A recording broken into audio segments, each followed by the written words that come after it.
start with, we would love to introduce our main health topic on this workshop.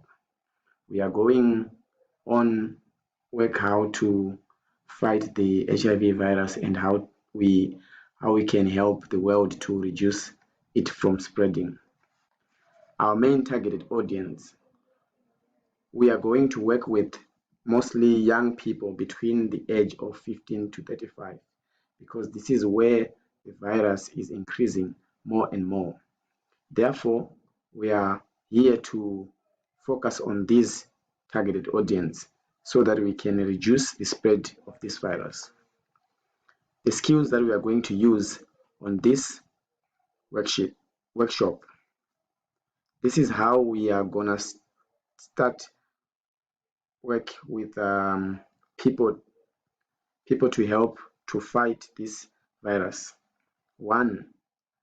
Lesson about HIV and AIDS. 2. What should we consider to stop the spread? Use of condoms.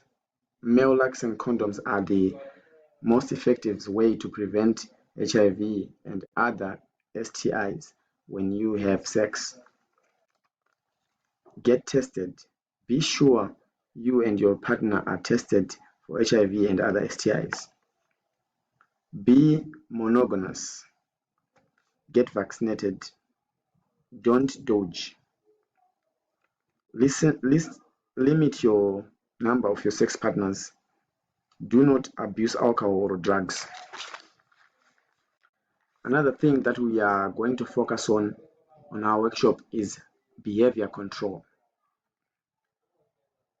Teaching of some cultural beliefs that are not in harmony with the good health.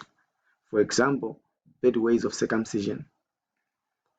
Parents to take care of their children so that they can grow up with dignity and good attitude. Education for kids by going to school so that they can totally understand how the world works and how to prevent them from certain viruses.